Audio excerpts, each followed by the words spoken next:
Pilha de Gibis.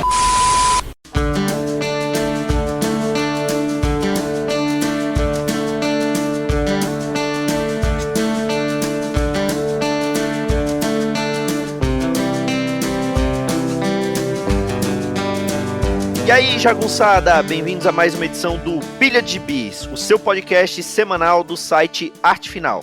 Acesse lá www.artefinalhq.com.br para todas as edições do Pilha de Gibis, dos 7 Jagunços, do Omniverse e do A Pilha do Aranha. Nós estamos também em todas as redes sociais, é só procurar por @artefinalhq no Twitter, no Instagram e no YouTube. E nós estamos também no Deezer, no Spotify, no iTunes, no Google Podcasts e no seu agregador de podcasts favorito. Procura lá por 7 Jagunços que todos os nossos podcasts estarão disponíveis lá para você. Eu sou o Marcos e aqui comigo hoje estão Maurício Dantas. Eita, maninha. E depois de longo e tenebroso inverno, Mauro Elovitch.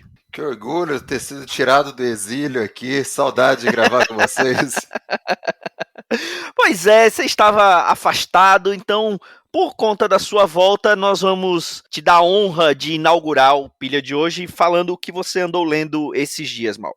Pô, esses dias eu corrigi uma falha histórica minha, uma falha gravíssima de não tinha lido até esse final de semana Preacher, né? Nunca tinha lido inteiro, tinha lido alguma coisinha esporádica quando era mais novo. Aí, graças ao nosso amigo Maurício Dantas, que me vendeu a coleção dele, eu comprei todos e aí fui corrigir essa falha de caráter minha. Eu confesso assim, eu sempre tive resistência de começar a ler Preacher, porque sei lá, eu pego um pouco de birra do excesso de escrotice do Garth Ennis, né?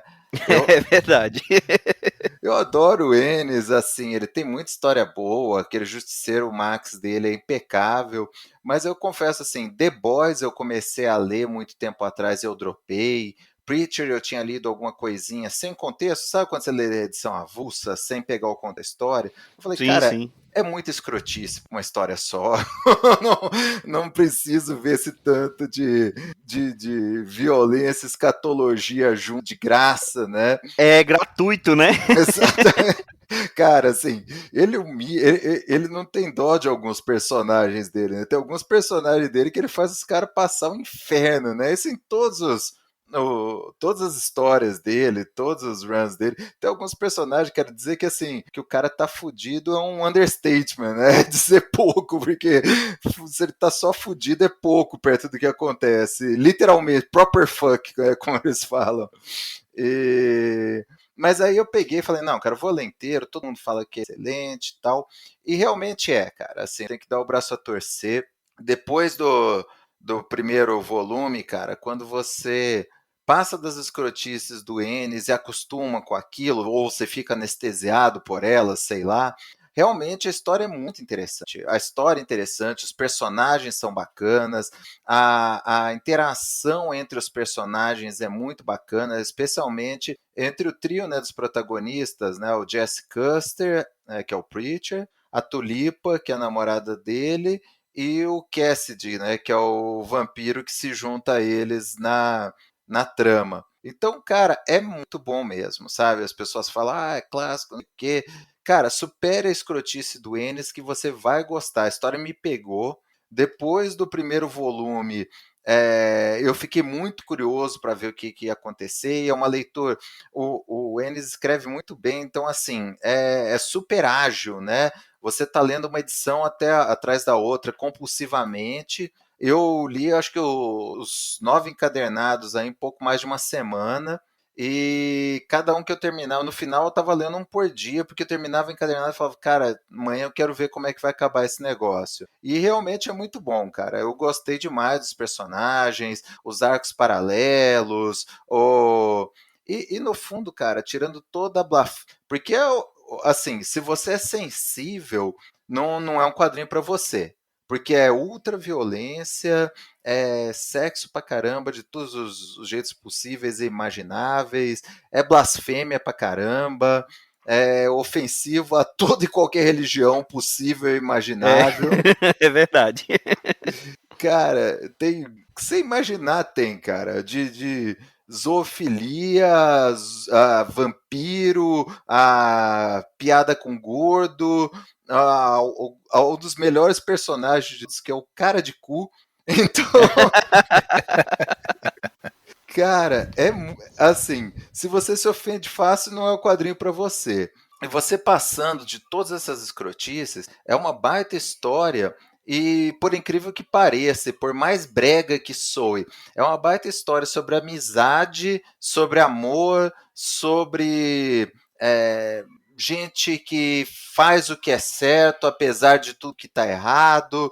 Cara, assim, é o tipo de coisa que você não ia esperar de uma resenha de uma coisa escrita pelo Garth Ennis, mas cara. Do jeito que ele termina, fica bonito, cara. É um negócio assim. É uma baita de uma história, sabe? Você fica. Ela te traz coisas elementares, assim, sabe? A essência das pessoas, as coisas bacanas que unem pessoas fodidas, sobre você gostar das pessoas apesar dos defeitos delas. É muito legal, cara. Assim, eu falando, parece que eu tô vendendo ursinhos carinhosos, né? Mas leia as Não primeiras mesmo, né? edições do Preacher, você vai ver que não tem nada disso.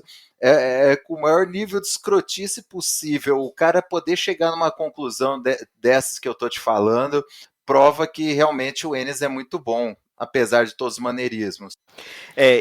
Assim, eu gosto do Preacher, eu li uma vez, assim, a série toda, foi bem espaçado, né, porque essa série, ela teve muito problema, né, aqui no Brasil, ela até falavam, né, que nunca ela ia ser concluída aqui no Brasil, porque sempre que uma editora estava ali perto de lançar os últimos encadernados, ela perdia os direitos ou falia, né, teve a Tudo em Quadrinhos, aí depois a Pixel, a Devir chegou a lançar alguma coisa, aí quando a Panini pegou, ela resolveu, ao invés de começar do início, ela foi publicando os últimos encadernados, né, e para depois voltar para publicar os primeiros. Então, eu tenho aqui na minha coleção, eu tenho edição da Pixel, eu tenho edição da Panini, tenho edição da Devir, eu tenho todo bagunçado aqui a minha coleção de Preacher. E Eu acho que foi a Devir que foi antes, né, da Panini. Que a Panini foi, continuou da Devir. continuou da Pixel. Ah, isso mesmo, isso. Continuou da Pixel. E aí, eu gosto, apesar disso, né, que eu acho também que em muitos momentos o Ennis, ele coloca aquilo muito gratuitamente. Tem coisas assim que ele coloca que é muito gratuito, muito mesmo. E agora sim, os poderes do Preacher do Jesse é uma coisa assim interessante, né? Ele tem o poder da palavra, né? Então tem uma passagem assim no gibi que é de uma genialidade, de uma crueldade que o Ennis coloca lá, que ele tá do Harry Star, né? Um dos capangas do Harry Star, que é um dos vilões da trama, um personagem assim bem sacana. E o Jesse, ele, para um dos capangas dele, ele manda o cara contar os grãos de areia da praia.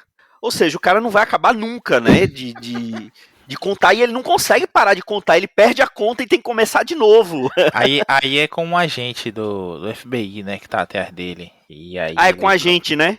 Que não, faz não, um não tempo que eu não leio. Não. É com o cara do Restar Restar mesmo, né? Depois o cara volta no final. Cara, de uma genialidade, de uma crueldade do Garth Ennis, e você fica assim, e assim, tem as passagens escrotas, né? Tem um líder lá de uma seita que ele transa com qualquer coisa, né? Então ele tem uma hora lá que ele fala que ele quer um animal de pequeno porte para fazer uma orgia. E ele ainda bota o nome desse personagem de Jesus de Sade, né? Pra tocar todo mundo mesmo.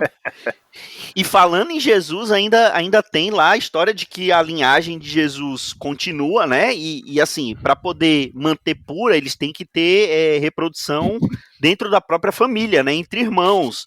Então, quando chega no que tá vivo hoje, o cara, ele tá completamente estragado, né? Cara, ele zoa muito errado. Ele zoa É muito muito errado. errado, é muito errado. É. Agora, assim, Ou, o Steve Dillon, eu acho que tá no auge ali dele, eu acho que deve ser o maior trabalho do Dillon, né? Ele fez a série toda, ele já tinha feito parceria com o Ennis em Hellblazer, né? Então aí foi pra Preacher, e daí eles foram pra Justiceiro, pra aquela fase do Justiceiro do Marvel Knights, que era aquela fase de humor questionável, né? Que era uma fase meio de humor ali, aquele humor de humor mais sombrio, aquela coisa toda, e aí sim, aí eu acho que a obra-prima do Garth Ennis, que é o Justiceiro Max, que eu acho que o Garth Ennis, ele brilha quando ele escreve história de guerra, e a história do Justiceiro Max não deixa de ser uma história de guerra, é uma guerra urbana, mas é uma história de guerra. Mas Preacher, apesar de todo esse exagero do que o Garth Ennis coloca, eu acho ainda menos exagerado que The Boys, por exemplo. The Boys é uma escrotidão do início ao fim. Mas exatamente. Preacher ainda tem uma coisinha ali que você consegue de originalidade e de genialidade do Ennis, mas ainda não é o meu trabalho favorito dele. Assim, no Justiceiro Max, ele controla os maneirismos, né? Ele tá muito mais pé no chão. Mas o Preacher, é o que eu te falo, ele é tão bom, cara, que você gosta apesar dessas coisas que não me atraem. Não, pelo contrário, foi o que me afastou de The Boys. The Boys eu dropei para nunca mais voltar. Mas o Preacher você fica, porque a história é interessante apesar disso. E apesar de todas as coisas, né, chocantes e escrotas que ele vai colocando, tem algumas que são assim, realmente uma boa sacada, você dá risada, ou tem outras que você até, né, te afasta por tão escroto que é esse humor negro dele, mas ainda assim você vai ficando, cara, e a trama vai ficando cada vez melhor conforme você vai se apegando com os personagens principais. Não, tem umas coisas que são engraçadíssimas, cara, assim, é um humor, eu acho que até quando ele não pega nem tão pesado, ele acaba sendo mais engraçado. Aquela hora que o Jesse ele faz um corte com um facão na cabeça do Harry Star, que é todo careca, e a cabeça dele fica parecendo um pinto. A gente tem que convencer o Durval a fazer um cosplay de Harry Styles, vai ficar igualzinho. E aí ele tem uma edição que ele tá experimentando chapéus pra esconder a cabeça dele, tá parecendo um pinto. Você chora de rir, cara, é muito bom. E o Harry Styles é aquele personagem sisudo, né? Então fica mais engraçado ainda, né?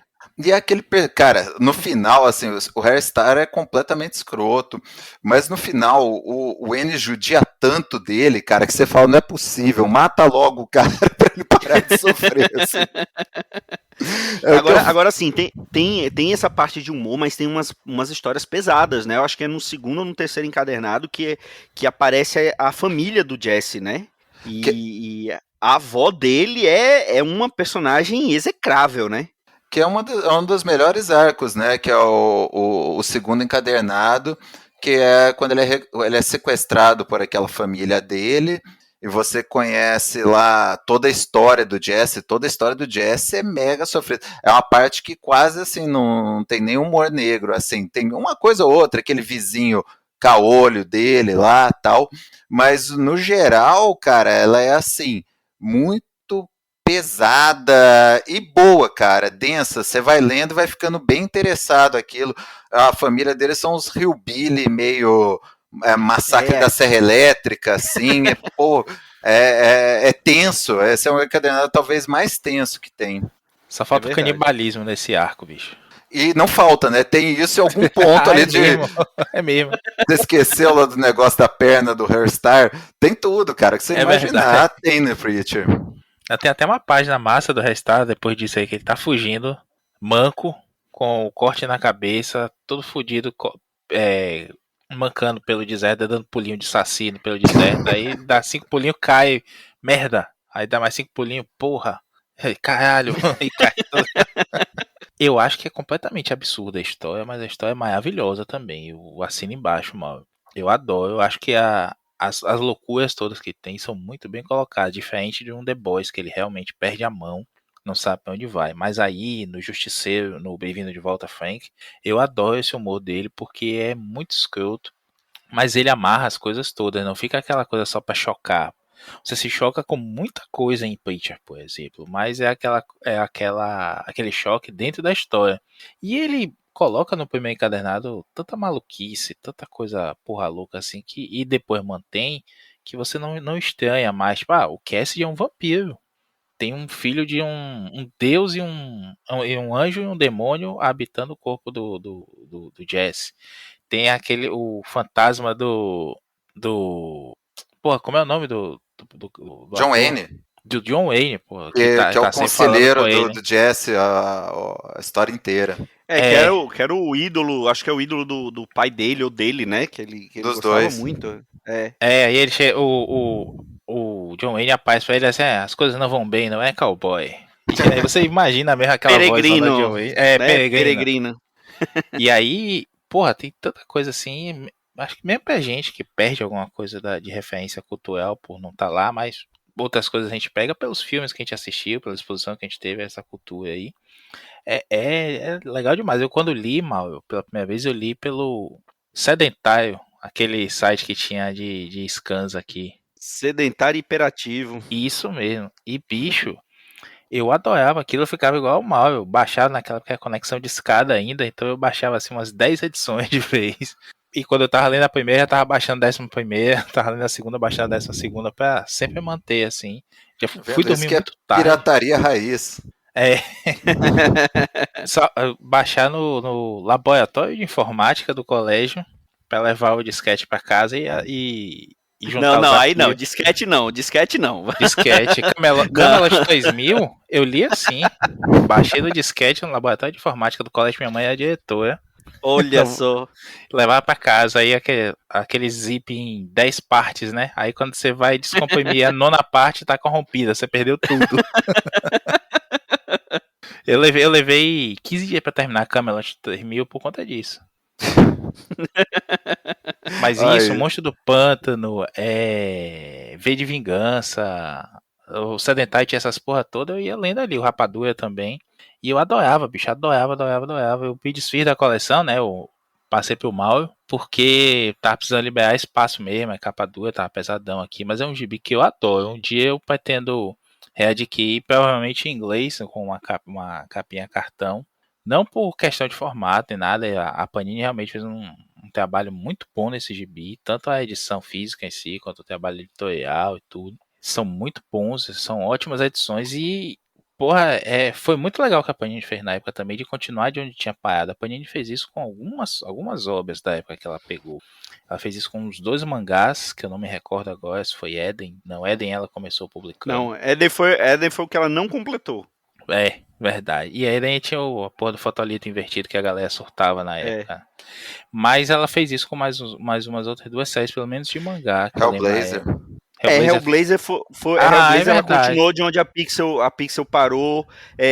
Walking Dead, quando ela pegou, ela lançou simultaneamente, né? Ela continuou e de onde foi lançando o primeiro. HQM e pegou do primeiro. Isso mesmo. Então, assim, é uma iniciativa bacana porque você não faz o cara que estava acompanhando até ali se desinteressar, não cria essa expectativa de que os caras vão falir antes de terminar. E quando eles terminarem, eles celebraram, né? Foi uma festa online aí disso. Foi muito bom mesmo, que bom. Eu espero que um dia saia outras versões, outros formatos também, eles republiquem esse pelo menos, porque é um gibi para ter em catálogo, porque eu acho um clássico, pra mim é dos melhores gibi que eu já li na vida. Gosto muito. A interação entre o Jesse, o Cassidy e a Tulipa é uma das mais bem feitas em qualquer série de quadrinhos que eu já li, cara, porque ela é muito complexa, ela às vezes é incômoda, sabe? E no final o Ennis dá um jeito de amarrar aquilo de um jeito tão bacana, né, cara? Aquele final, assim, reconfortante, é muito legal, cara. E o Cassidy é aquele cara que você, quando vê, você acha um personagem bacana. Pô, que cara legal, amigo. Aí depois você, fila da puta, escroto, né? Não, tem uma o- virada na história né? com o Cassidy que é escrota demais, bicho. Você E fica é com o que raiva, eu- raiva mesmo. E o Ennis te faz passar pelo que o Jesse passou e que por todos os amigos do Cassidy passaram, né? O ponto que ele mostra é justamente isso, que no começo ele é um cara cativante, bacana, as pessoas gostam dele, e depois ele vai levando a pessoa para o fundo do poço, né? Esse que era a dinâmica do Cassidy, né? E quando você embarca naquilo, você compra aquilo muito bem, cara. É muito bem feito. Ah, e falando em edição divertida, né, cara, não podia deixar de falar. Aquele que o Cassidy vai conhecer o cara que tinha acabado de virar vampiro, não tinha nem 10 anos, ele já estava acho que quase 100 que ele era vampiro, ele encontra um cara, e o cara todo trevosão, andava de capa, falava voz, não sei o quê, vamos sorver o sangue dessas criaturas. Eu quero assim, rapaz, vou tomar um uísque, para com essa frescura. E ele vai lá e dá uma surra no bando de cupincha que o cara tinha. É divertidíssima, cara, é uma das melhores. Um personagem que eu gosto muito é o Santo dos Assassinos. Sim. Tanto é que tanto o Santo dos Assassinos como o Cara de Culto tiveram edições especiais. O Santo dos Sim. Assassinos teve uma minissérie, né? O Cara de Culto teve uma edição especial que a Pixel lançou. Eu não sei se chegou a sair em algum encadernado da Panini, se a Panini chegou a lançar, mas saiu pela Pixel. Tá no meio dos encadernados aqui. Isso. Tem um encadernado que é Ah. só das minis e one-shots. E é bem legal. Tem a mini com a origem do Cara de Cu e tem um one shotzinho dele também, tá disperso em alguma das edições. O Cara de Cu é um puta de um personagem, cara. Você Cara, se apega coitado, com ele é um coitado, mas você... Ele é um coitado, né? Ninguém gosta dele. O pai dele vive esculhambando ele. O cara tenta se matar e não consegue. Nossa.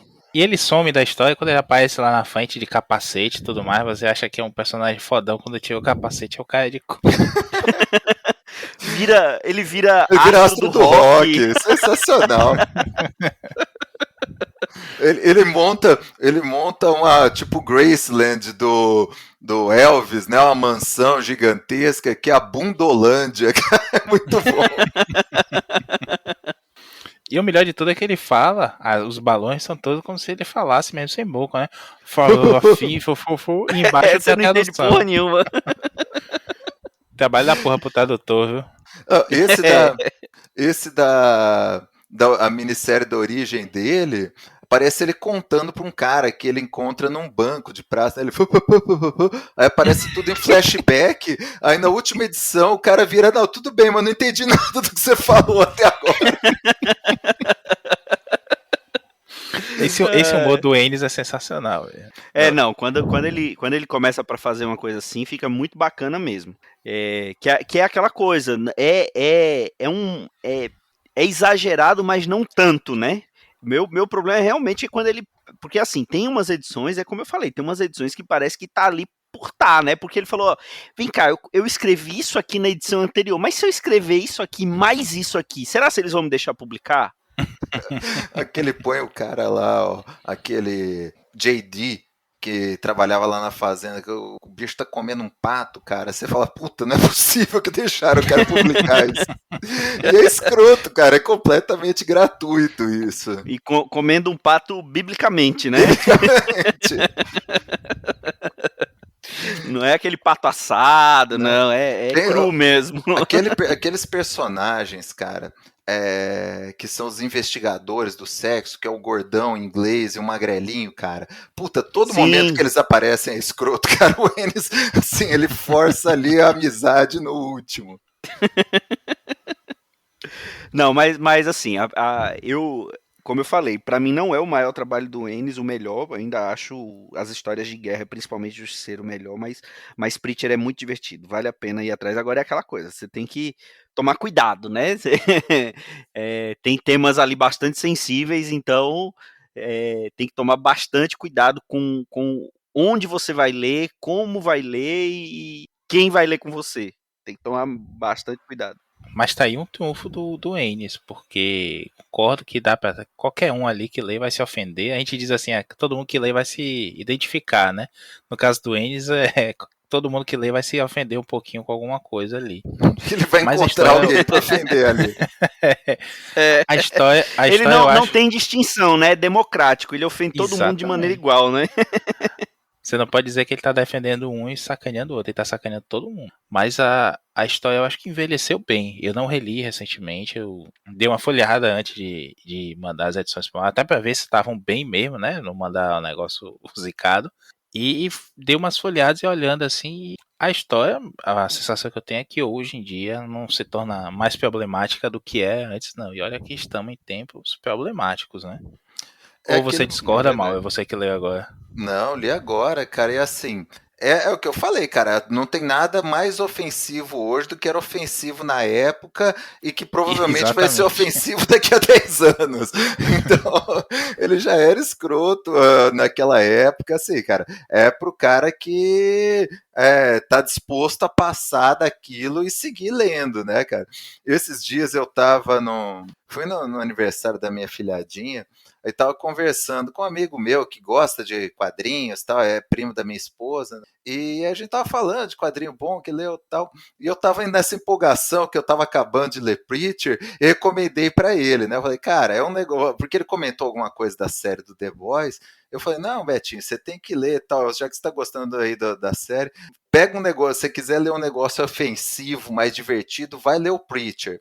Aí depois, cara, que eu me que o cara é evangélico, né, cara? Ele vai todo domingo na evangelização. Tá Falei, merda, puta, Mal. cara, fui vender o negócio pro cara errado. Tô torcendo, Betinho, se você estiver me ouvindo, não compre, tá?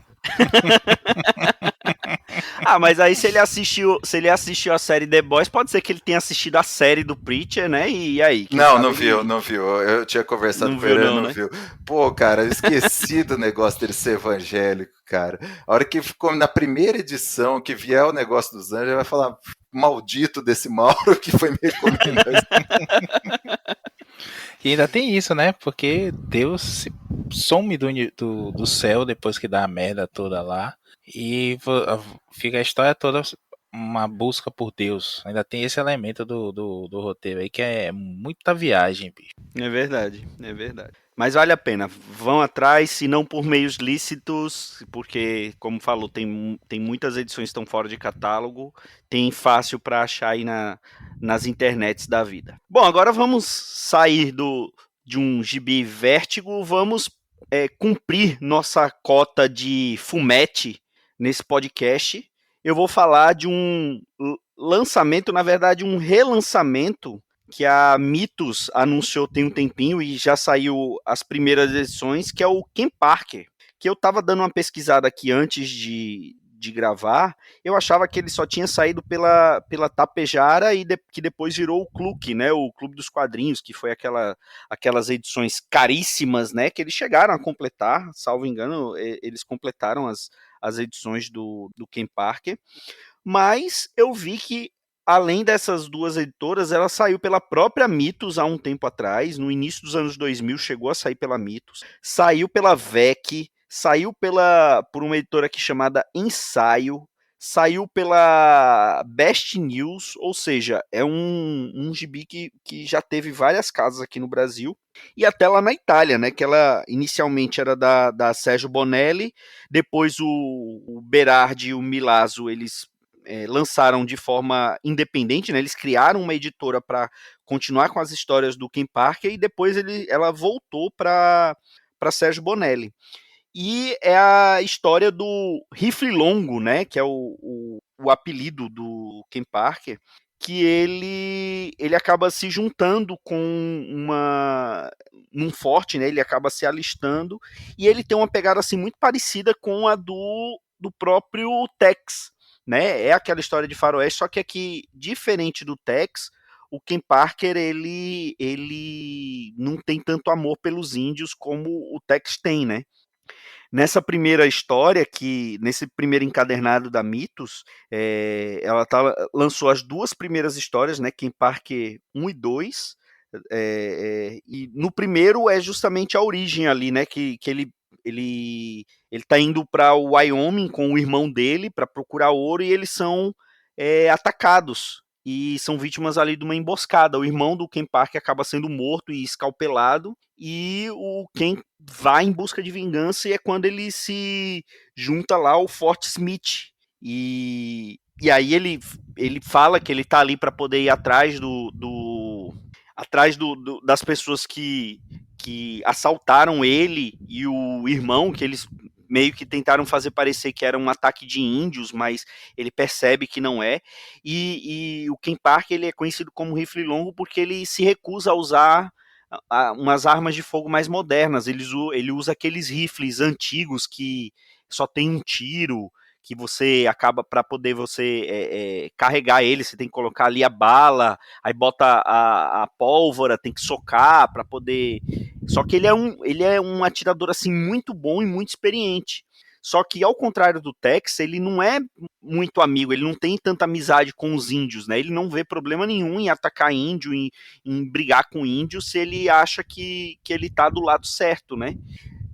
Eu peguei para ler porque falam tanto do Ken Parker, que é uma obra-prima, que realmente os desenhos do Milazzo são assim maravilhosos, mas eu acho que o Ken Parker aqui para mim cai no mesmo problema que cai Tex.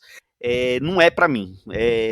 Eu reconheço a beleza da história, o texto também, mas não sei se eu tenho problema com história de faroeste, com gibi de faroeste, mas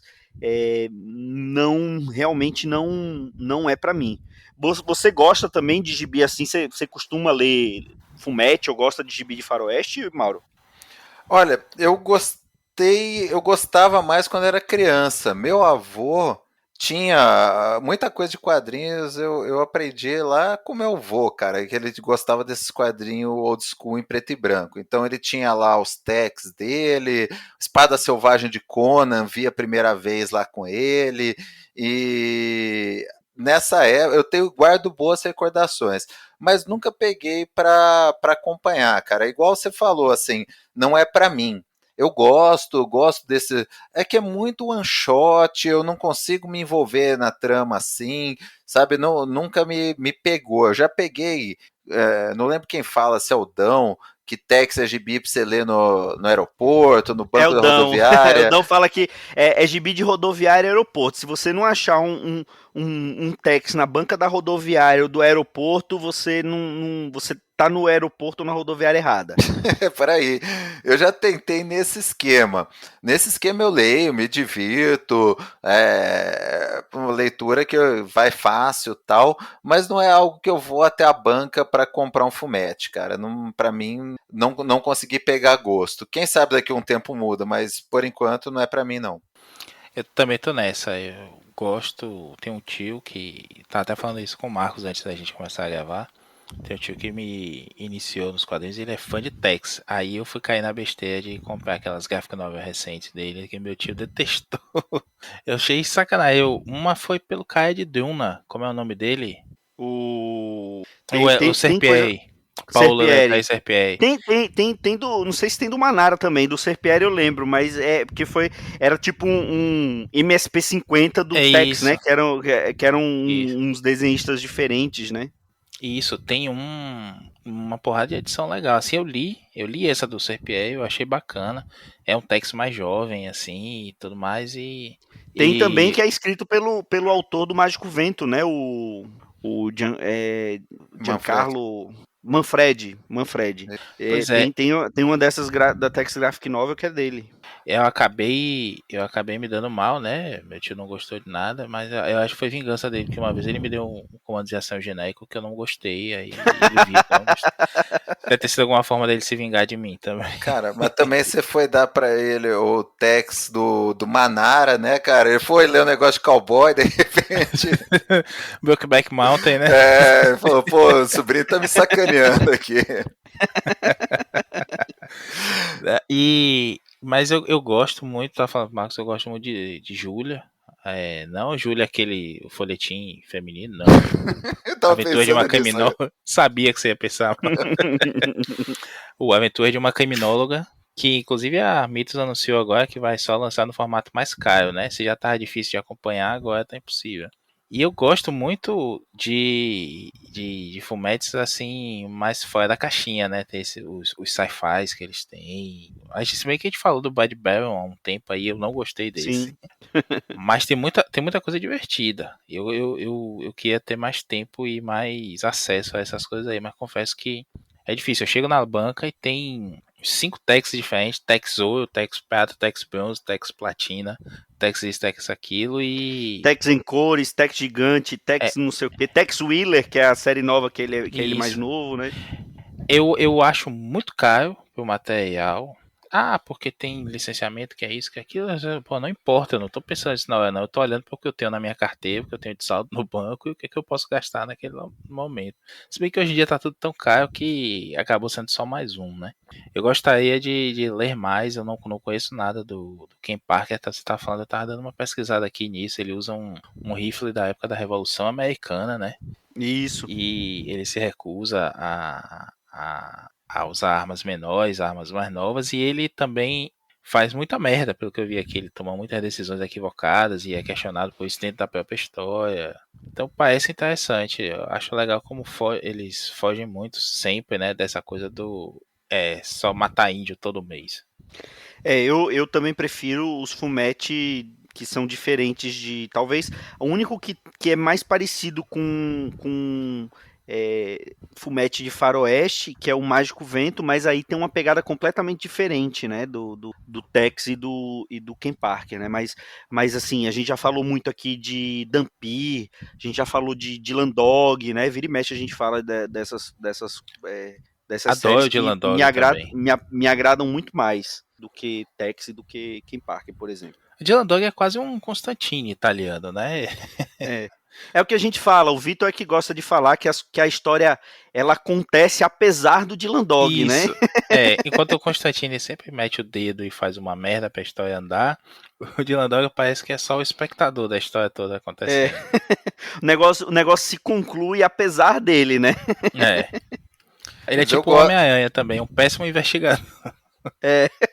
Eu gosto dessas tramas assim, cara, que o protagonista fica meio escanteado dentro dos acontecimentos, não sei o tempo todo, mas em várias histórias, assim, eu acho muito legal. No Sandman eles faziam muito isso, no Lobo Solitário acontece muito isso, eu acho bem legal essas edições assim. Isso me lembra mal, é aquela Noites de Gotham, que saiu aqui há muito tempo, em formatinho ainda, que é mais uma história sobre a cidade de Gotham, e o Batman é um personagem de fundo, né?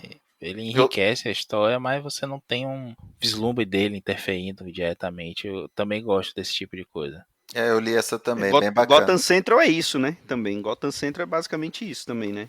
O Batman, ele não aparece. Ele aparece ali um outro quadro, mas a história é dos policiais, né? Não deixa de É, ser uma coisa parecida com e isso. eu nunca vou entender como foi que a Warner deixou de adaptar um Gotham Central fiel para fazer aquela série Gotham que é Gordon e seus amiguinhos totalmente. Só vale pela Moena Baccarin, que sempre vale, né? Não é Nossa, cara, verdade. essas séries da CW são lamentáveis, cara. Vocês estão de parabéns por, por ter suportado E isso daí. o pior é que essa não é da CW, é da Fox. Ah, cara, é Eu acho que era, horrível. eu acho que era justamente isso. A Fox queria era lascar com a Warner. Vou lascar com a tua propriedade aqui. Não, mas tem umas coisas que você não consegue entender realmente. E essa Gotham é uma delas. Eles tinham um material É porque pronto. o negócio tava pronto, né? Aí eles É. quiseram colocar o Bruce Wayne na história. Aí foi o que deu. Não, Ainda não tinha só isso. isso, cara. Toda a trama é ruim, cara. Não tem nada a ver. A trama do Gotham Central, ela era redondinha, pé no chão, não precisava de grandes orçamentos, tinha os personagens bem interessantes, mas os caras resolveram investir naquilo dali. Gordon novinho, era o Gordon, era um Batman substituto ali na série, né, É. cara? Então era muito ruim isso. Todos os vilões pai pronto já, só esperando o Batman aparecer pra assumir o codinome, né? Aí tinha um Coringa, aí eles voltaram até, não é o Coringa, é a pegadinha do malandro, aí agora sim vai ter o Coringa. Ai, ai. Bom, mas então vamos falar a gente falou de gibi preto e branco. Fale do que você andou lendo esses dias também, Maurício Dantas. Eu vou aproveitar que a presença do mal e culpá-lo por essa leitura, inclusive, porque eu ia parar de comprar o Conan, que tá saindo aqui. Eu comprei as edições do Iron, né? As 7 edições. Foram 7, se não me engano. Isso mesmo, 7. Isso, foram 7. E porque eu tinha lido em scan, tinha gostado muito e continuei lendo, ia continuar só lendo pelos scans agora. Comprei as do Iron e o resto é scan. Só que aí o Mal postou no WhatsApp mostrando a edição 8, que é uma edição. A edição 9, minto, que é comemorativa, que tinha várias histórias legais e tudo mais. E esse formato agora da Panini, que é uma mensal de lombada quadrada, que tem uma edição, tá bonita mesmo, aí eu acabei comprando. Achei uma na banca, tinha sobrado lá, o tio ia devolver no dia seguinte. Não, me dei. E aí agora eu quero voltar e comprar a 8 que eu não comprei, que é justamente essa que eu li o scan agora, que é bem legal. É o começo da fase do Jin Zub. Jin Zub, que a gente já falou aqui algumas vezes, não diretamente, mas de coisas que ele participou, por exemplo, o Vingadores sem rendição, o Fabulosos Vingadores, depois que o Gary Duggan sai, a gente tem a fase do Rick Remender, que é uma porcaria, aí o Gary Duggan faz uma fase bem legal, inclusive que é onde o Pepe Larraz, desenhista, né, se sobressai na Marvel e ganha a moral que ele ganhou para ir para os X-Men do Hickman. Ele fez Campeões também, Thunderbolts, e agora acabou de acabar lá nos Estados Unidos a fase dele no Conan. Também deu mais ou menos umas 12, 14 edições. E ele mantém bem o clima da coisa, assim. Parece que você está lendo uma continuação honesta do que o Iron começou ali. Não tem aquela narrativa de 2 momentos, não, é história básica do Conan mesmo.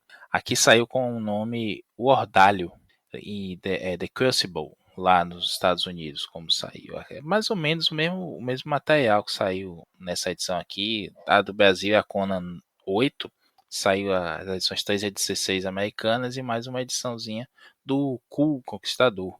Eu não sei, não vi a nacional ainda, porque eu deixei passar na banca.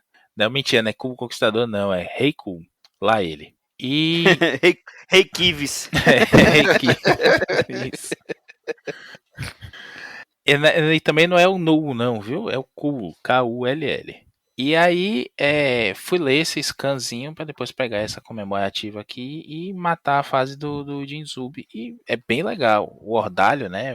É um teste que o Conan acaba se metendo sem querer. Ele tá lá bebendo, comemorando e empurram ele para essa treta. Como já aconteceu tantas outras vezes com o personagem.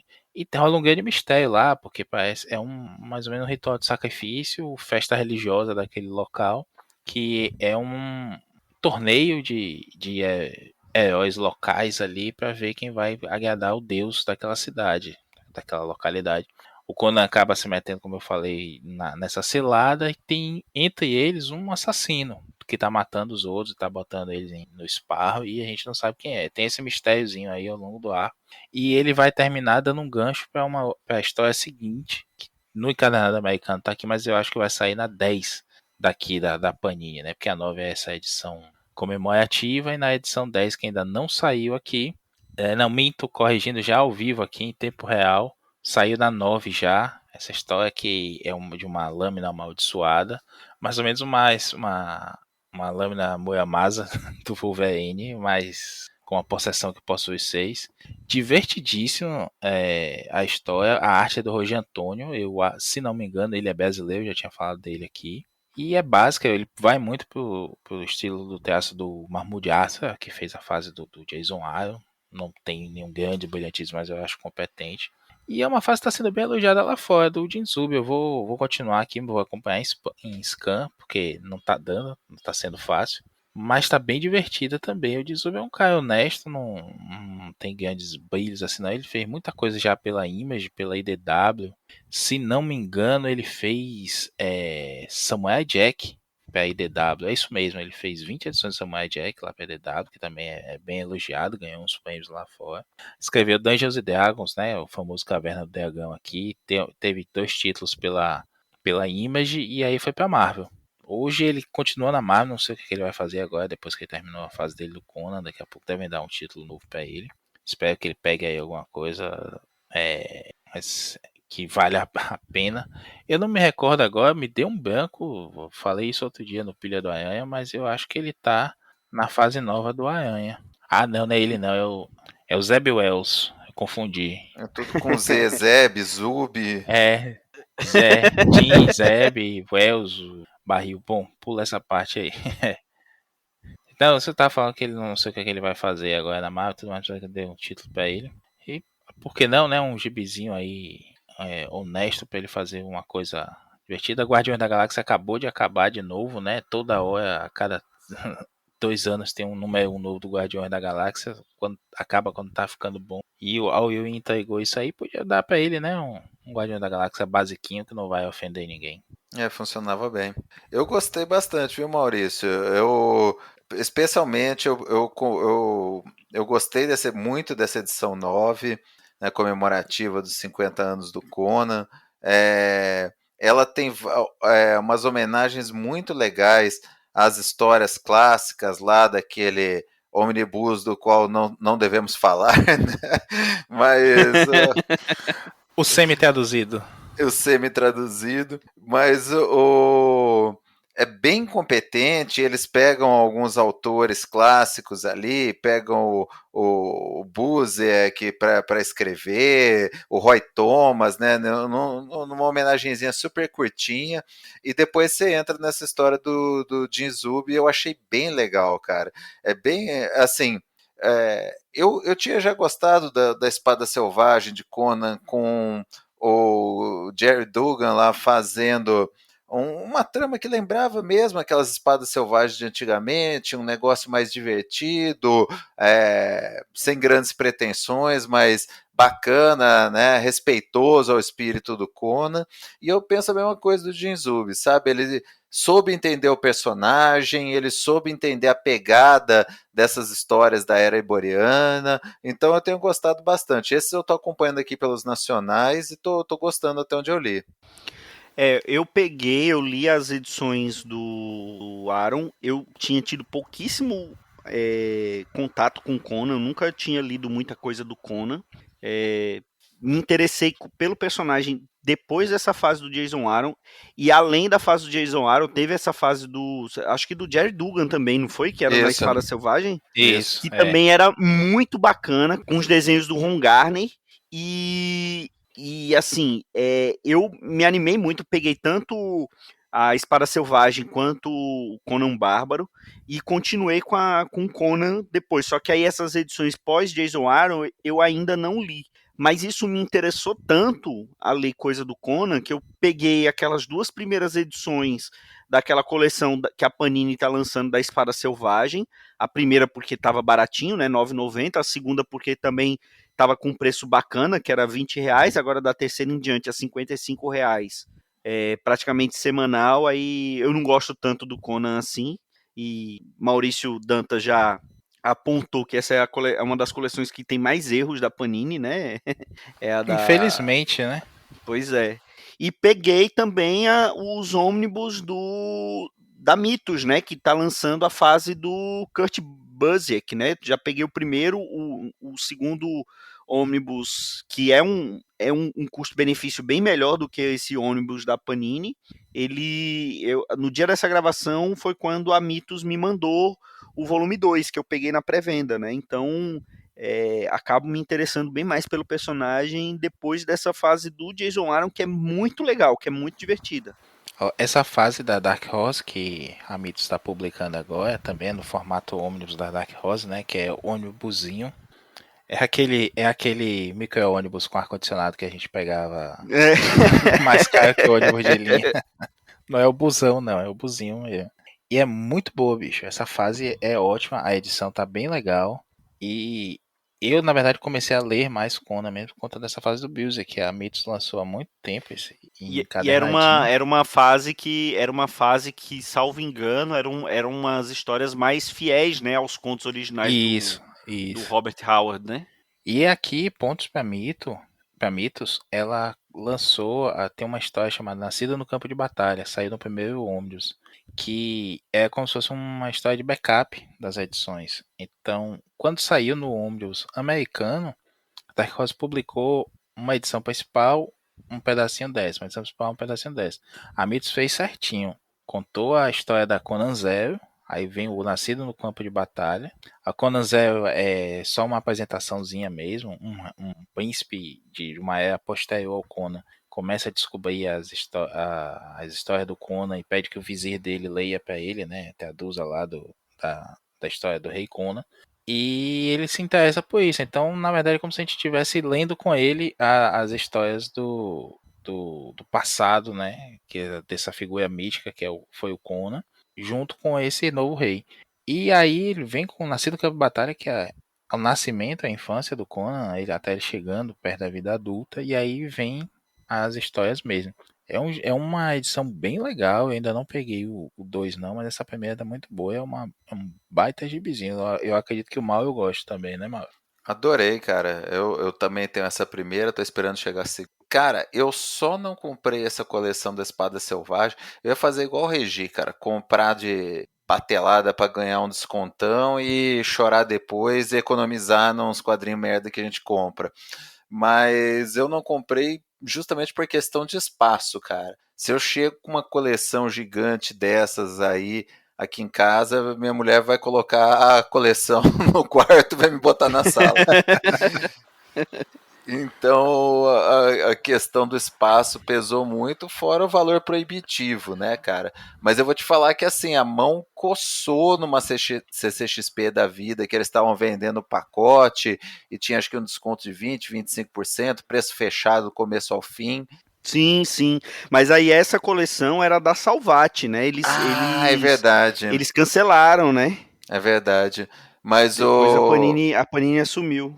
É verdade, cara. E ela é legal. Eu assim, eu confesso que de vez em quando eu tenho um espaço aqui nas minhas prateleiras para as histórias do Conan e vira e mexe, toda semana eu confesso para vocês que eu olho a banca e como eu passei dessa fase obsessivo compulsiva de precisar do colecionismo, né, cara, ainda mais porque o Conan funciona muito na base do one shot. Eu vou lá toda semana, vejo quais são as edições da semana, e se é alguma historinha que eu gosto, ou se tem algum autor que eu gosto, eu acabo comprando. Mas a minha vontade era de ter a coleção inteira mesmo, mas o preço e o espaço me desanimaram. Até porque também eu li muito disso na publicação original, né? Mais uma memória afetiva de estar relendo tal, mas acabou pesando por causa disso. Talvez se fosse num formatinho mais compacto eu tivesse cedido. Ô, Mauro, você falou do espaço aí, eu lembrei de um amigo, o Juliano, postou até no Twitter a foto dele. A coleção do Conan passou já da prateleira dele, que é vazada, ele colocou em cima da tábua de passar roupa. Eu não sei se ele sobreviveu a esposa quando chegou do trabalho, mas foi inteligente. É verdade. Acho que é isso, né, senhores? Falamos um bocado dos gibizinhos lidos ultimamente. Mauro, apareça mais vezes, viu? Opa, agora que vocês me tiraram do exílio, estamos aí. Descongelaram, Mauro. Isso. Foi um prazerão. Vai aparecer mais vezes. Vamos sim. Valeu, Maurício Dantas. Adeus, amigos. Sejam felizes. Até a próxima. E até a próxima semana com mais um Pilha de Bis. Um grande abraço e tchau.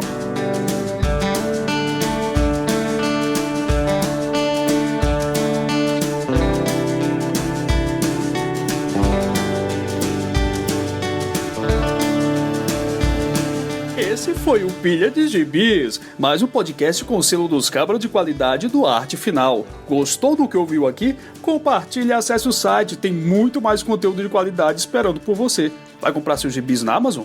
Compra acessando os nossos links. Você vai ajudar a manter esse trabalho. www.artefinalhq.com.br